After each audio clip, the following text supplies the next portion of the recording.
Kia ora and welcome back to Chapter 4. And in Chapter 4 we're looking at skills and competencies and what that means and where this is heading. And a lot of this work is based on this work here, The Future of Learning. And this is the first text, and this is the sort of the overview of the whole framework that we're still looking at developing. And you can purchase that online from marktreadwell.com. And you can download as a PDF, which is free. You can have a PDF for nothing, but you can also purchase books, and people do buy books and are still reading apparently. That's great. Okay, so that's that resource. But now what I want to look at is a couple of pieces of work. One is through the World Economic Forum, and the World Economic Forum every 5 years comes up with a list of the top 10 skills.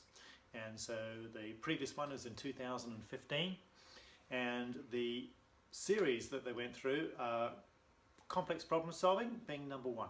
Okay, in 2015 complex problem solving was the number one capability, coordinating with others was number two, people management was number three, critical thinking was number four, negotiation was number five, number six was quality control, number seven was service orientation, 8 was judgment and decision making, 9 was active listening, and number 10, down at the very bottom, creativity. Okay, so in 2015 that was the order of those capabilities. Now, almost all of those skills are embedded in the competencies. Okay, almost every single one of them is a competence of some form.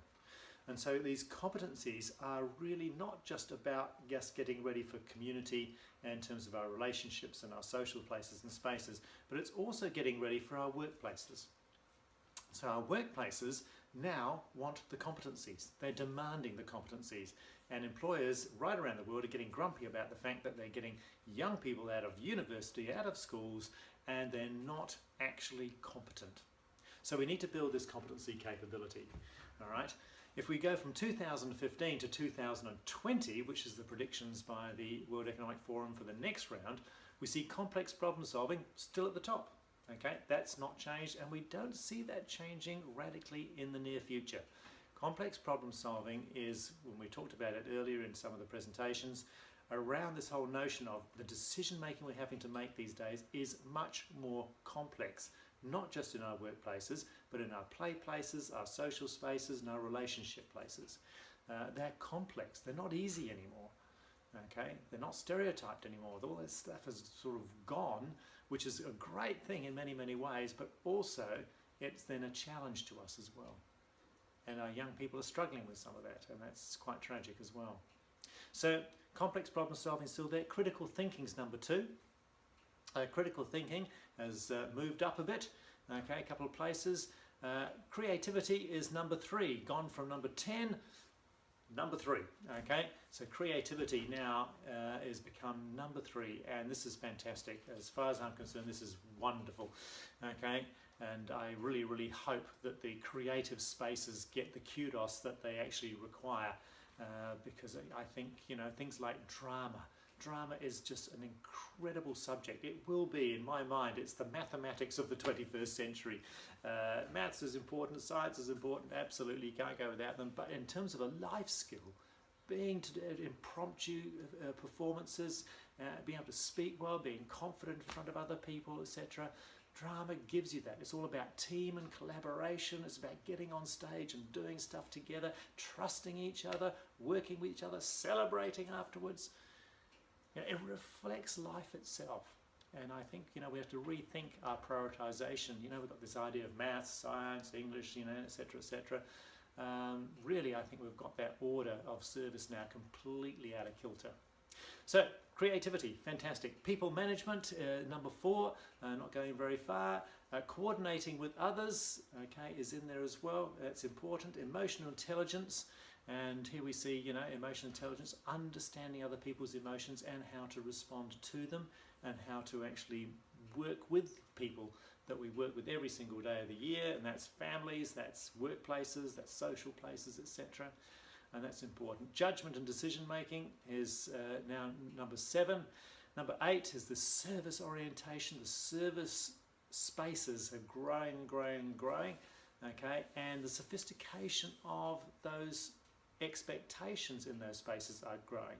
It's not a matter now, if you're a cafe, to have just good coffee. You know, most people don't go to cafes because of good coffee. They go to places because of the people and the relationship space between those two things. And we need people to be outgoing baristas. Those are the people that are interesting. They're the ones that are telling jokes and being funny and just making a little break in your day. You know, and people go to those places not because of the coffee. The coffee is an excuse to meet people and actually have chats with people while you're waiting for your coffee. And those conversations, those chance conversations, which can lead to who knows where. Okay, so service orientation is a really big gig. Negotiations, number 9, and cognitive flexibility makes its initial debut here. We imagine that cognitive flexibility, the ability to flip our thinking and adapt and adjust our thinking really, really quickly, will be a fast riser here. We expect in the 2025 list to see cognitive flexibility sort of ranking maybe 2 or 3.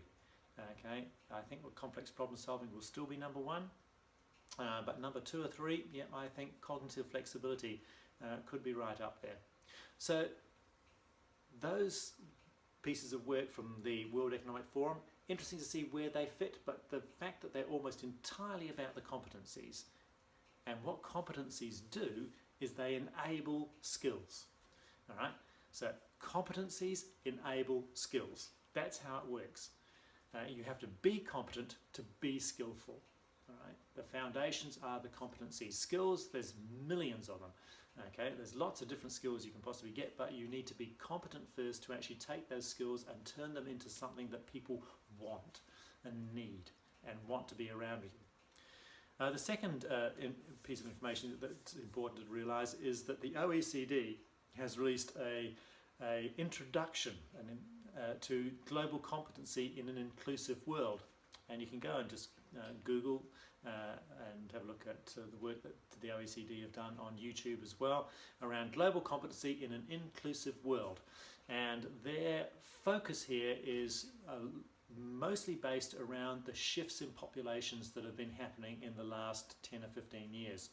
And I don't think there's any country in the world now that's not a multicultural country. And as far as I'm concerned, I think that's absolutely fantastic. And initially everyone goes, yeah, fantastic, great food, you know. But it's not just the food, it's the people. And the people bring diversity of thinking. Okay, they don't always think like us, and we don't always have to think like them, and it's not them and us. Okay, it's about we, and the interface between that is about how we work together successfully. And so this push for global competency. And so global competency will be assessed by PISA next year in 2018. In 2018, the PISA test is going to be testing global competency. And I think that's a fantastic step forward. And part of this resource is to support that global competency notion. Okay, where's the fine print? And so the book that you've got in front of you, the resource you've got in front of you now, is a response to the OECD announcing some time ago that they will actually be looking at global competency through the PISA program. So I think that's enough for chapter 4. Let's leave it there and have a read through, have a look through, go and see how you can actually implement that in your rooms and spaces and places. And all the very best, and we'll see you in chapter 5 soon. Okay, thank you.